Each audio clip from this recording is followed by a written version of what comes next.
உழவர் உறவுகள் அனைவருக்கும் முதற்கண் வணக்கம். 2 நாளா பாத்தீங்கன்னா இந்த திமுகவில் இருக்கக்கூடிய நண்பர்கள் எல்லாம் ஐயையோ மத்திய அரசாங்கம் நெல்லுக்கு கூடுதல் வளரக்கூடாதுன்னு மாநில அரசாங்கத்துக்கு உத்தரவு போட்டுருச்சு, இது தமிழ்நாட்டுக்கு மிகப்பெரிய துரோகம், விவசாயிகளுக்கு மிகப்பெரிய துரோகம், ஒரே அலறல் கத்தல் கதறல். இதுல என்ன உண்மை இருக்குது அப்படிங்கிறத இப்ப நம்ம இந்த காணொலியில் பேச போறோம். விவசாய பொருட்களுக்கெல்லாம் குறைந்தபட்ச ஆதார விலை நிர்ணயம் செய்யக்கூடிய அதிகாரம் மத்திய அரசு இருக்குன்னு நம்ம நினைக்கிறோம். மத்திய அரசிடம் இருக்கிறது, மாநில அரசாங்கத்திடம் இருக்கிறது. ஏன்னா விவசாயம் என்பது மாநில அரசு பட்டியலும் இருக்கிறது, மத்திய அரசு பட்டியலும் இருக்கிறது.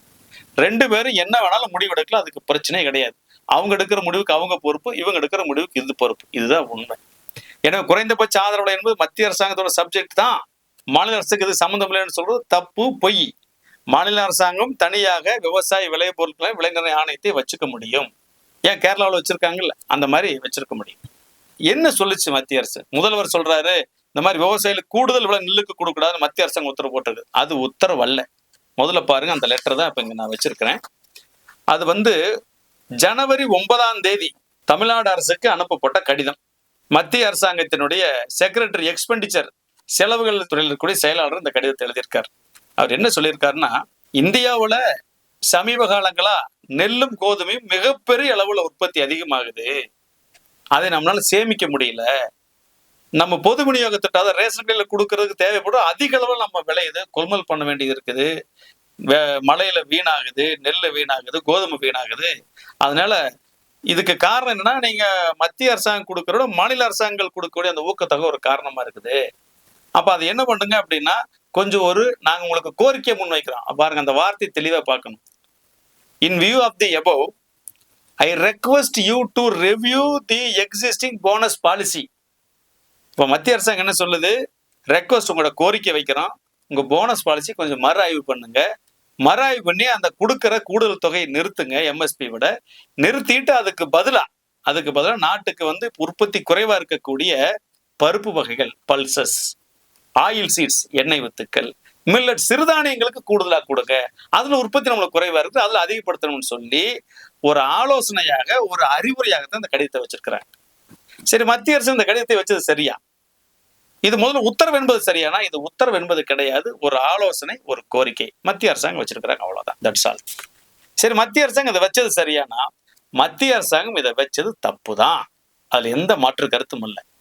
இவங்க எண்ணெய் வித்துக்களுக்கும் பருப்பு வகைகளுக்கும் சிறுதானியங்களுக்கும் மத்திய அரசாங்கம் அதிகமா குறைந்தபட்ச அளவு நிர்ணயிக்கணும். நிர்ணயிச்சு நாங்க பணம் தர, நீங்க கொள்முதல் பண்ணி கொடுங்கன்னு சொல்லணும். ஏன்னா இந்த திட்டங்கள் எல்லாம் மத்திய அரசாங்கம் தான் பணத்தை ஒதுக்குது, அதை மாநில அரசுகள் வாங்கி கொள்முதல் பண்ணி கொடுக்குறாங்க. இவ்வளவுதான் விஷயம்.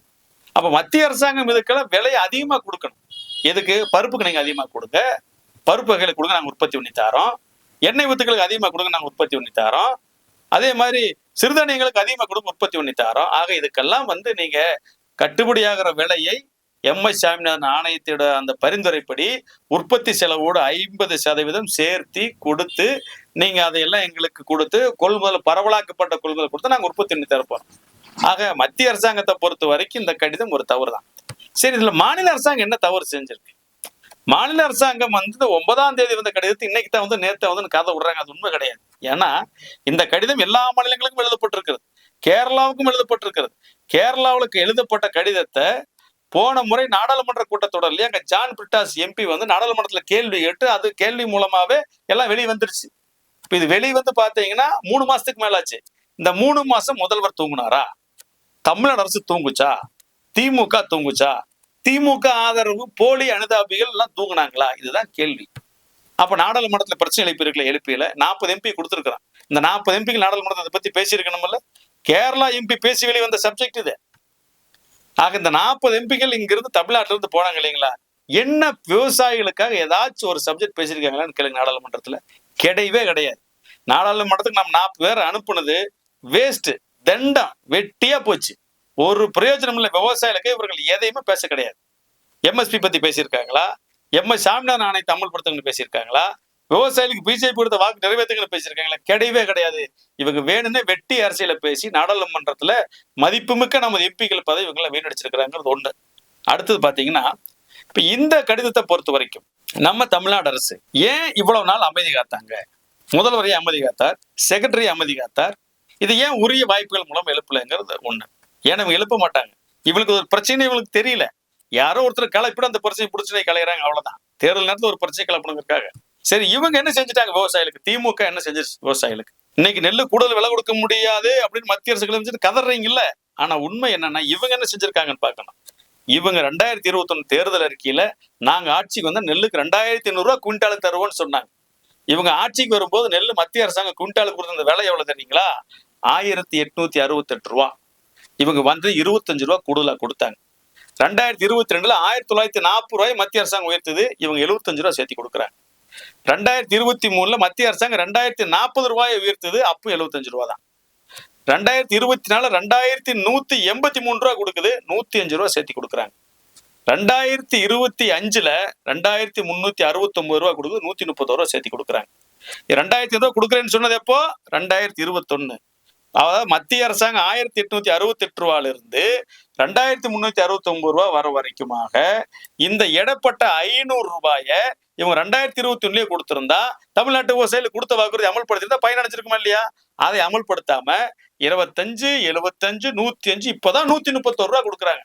அப்ப 5 வருஷமா விவசாயிகளுக்கு கொடுத்த வாக்குறுதியை இவருக்கு நடைமுறைப்படுத்தாம ஏமாத்துறது இன்னைக்கு நாங்க எல்லாம் அம்பலப்படுத்துறதால இந்த கடிதத்தை வச்சுட்டு அலையிறாங்க.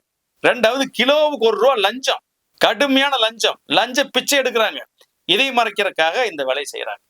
ஆக திமுக தோலின் விளிம்பில் இருக்கிறது. இவர்கள் விவசாயிகளுக்கு கொடுத்த எந்த வாக்குறுதியும் நிறைவேற்றவே இல்லை. 2021 தேர்தல் அறிக்கையில விவசாயிகளுக்கு 83 வாக்குறுதிகளை கொடுத்துட்டு வெறும் விவசாயிகளுக்கு சம்பந்தம் இல்லாத 10 நிறைவேற்றிட்டு 73 நிறைவேற்றாத ஏமாற்றிருக்காரு திமுக. விவசாயிகளை பிடிச்சு குண்டர் சடத்துல அடிச்சு திமுக. கிராவல் மண் ஏன்டா 5000 லோடு மண்ணு திடுறாங்க ஏவா வேலை கேட்டதுக்கு 20 விவசாயிகளை சிறையில் அடிச்சது திமுக. கறிக்கொல்லி பண்ண விவசாயிகள் கூலி உயர்வு ஏயா கொடுக்கலன்னு கேட்டதுக்காக சிறையில் அடிச்சது திமுக. ஆக திமுக செஞ்ச விவசாய நடவடிக்கைகளை மறைப்பதற்காக மத்திய அரசுங்கிறாங்க. உண்மை சொன்னா பாரதிய ஜனதாவும் சரி திமுகவும் சரி 2 பேரும் விவசாயிகள் விரோதத்துல ஒரே குட்டையில் ஒரே மட்டைகள் தான். அவங்களும் சொன்னது செஞ்சது கிடையாது, இவங்களும் சொன்னது செஞ்சது கிடையாது. 2 பேரும் பொய் சொல்லி புலப்பட்டு இருக்கிறாங்க. இதுதான் உண்மை விவசாயிகளே. ஆக திமுக இப்ப நடக்குது தமிழ்நாடு சட்டமன்ற தேர்தல். இது நாடாளுமன்ற தேர்தலும் அல்ல, உள்ளாட்சி தேர்தலும் அல்ல, சட்டமன்ற தேர்தல் 5 ஆண்டுகளாக ஆண்ட திமுக.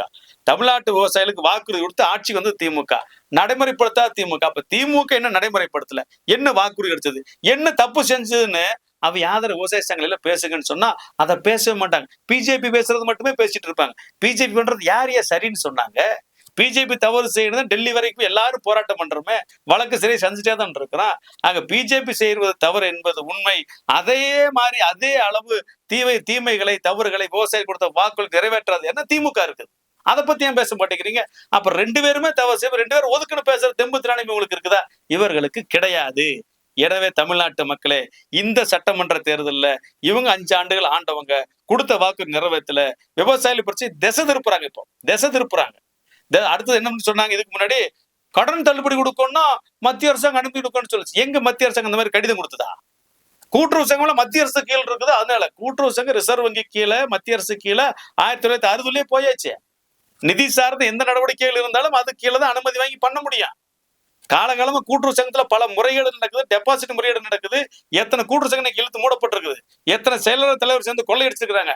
அப்ப அதுக்கு நிறைய கண்டிஷன் போடுறாங்க. பொதுமக்களோட டெபாசிட் பாதுகாக்கப்படணும், அவ்வளவுதான். மற்றும் நிர்வாக மேலாண்மை உரம் மாநில அரசாங்கத்துக்கு இருக்குது. ஏன்னா மாநில அரசாங்கத்தோட சொத்து தான் கூட்டுறவு சங்கங்கள். மாநில அரசாங்கத்தோட சட்டத்துக்கு கூட்டுறவு சங்கங்கள் இயங்குது. கூட்டுறவு பயிர்கடன் ஏன் தள்ளுபடின்னு சொல்லி கேட்டதுக்கு மத்திய அரசாங்கத்தை பார்த்து திசை இருப்புறாங்க. ஆனா கூட்டுறவு சங்கத்தில் இருக்கக்கூடிய பயிர்கடன்களை, நகை கடன்களை தள்ளுபடி செய்யறதுக்கு மாநில அரசாங்கத்துக்கு முழு அதிகாரம் இருக்கிறது. மத்திய அரசாங்கம் இதுல தலையிடவே இல்லை, தலையிடவும் முடியாது. தலையிட்ட ஏத்துக்கணுங்கிற அவசியம் ஸ்டேட் கவர்மெண்ட் கிடையாது, தமிழ்நாடு அரசாங்கத்துக்கும் கிடையாது. இவங்க விலையை கூட்டி கொடுக்காத, குறைச்சு கொடு, ஏத்தி கொடுன்னு சொல்றதுக்கு இவங்களுக்கு அதிகாரமும் கிடையாது. அதை ஏத்துக்கணுங்கிற அவசியம் தமிழ்நாட்டு அரசு கிடையாது. நீங்க சொல்ற கடிதத்தை நாங்க ஏத்துக்க மாட்டோம், எங்க விவசாயிகள் நாங்க கூட்டி கொடுப்போம். நான் ஏற்கனவே சொன்ன மாதிரி நான் விவசாயிகளுக்கு ஏமாத்திட்டேன், 2021 சொன்னது இன்னும் கொடுக்க முடியாம இருக்காங்கிறத ஒத்துக்குவாரா? இது வந்து திசை திருப்புற வேலை. தேர்தல் நேரத்துல பிஜேபி திருப்பி விடுறாங்களா? இவங்கள்ட்ட இருக்கிற தப்ப மறைக்கிறதுக்கு இவங்க ஒரு கையை நீட்டுறாங்க. பிஜேபி பார்த்து 4 விரல் இவங்களை பார்த்துட்டு இருக்குது. ஆக திசை திருப்புற வேலையை திமுக செய்கிறது, மத்திய அரசாங்கம் தவறு செய்கிறது. 2 பேரும் விவசாய நடவடிக்கைகள் தான் செய்யறாங்க. 2 பேரும் விவசாயிகளுக்கு சொன்ன செயல். இதுதான் உண்மை உண்மை உண்மை. எனவே திமுக பிஜேபி பேசும், பிஜேபி திமுக பேசும், 2 ஒரே குட்டையில் வர மட்டைகள். எனவே அன்பிற்குரிய விவசாயிகளே, இந்த சட்டமன்ற தேர்தல் சட்டமன்றத்துக்கானது. அடுத்த 5 நாள் தமிழ்நாட்டை யார் ஆள வேண்டும் என்பது விவசாய விரோத திமுக இந்த சட்டமன்ற தேர்தலில் புறக்கணிச்சு வீட்டுக்கு அனுப்புங்க. நாடாளுமன்ற தேர்தலில் வரும்போது அதுக்குண்டான வேலையை சிறப்பா செய்வோம். நன்றி, வணக்கம்.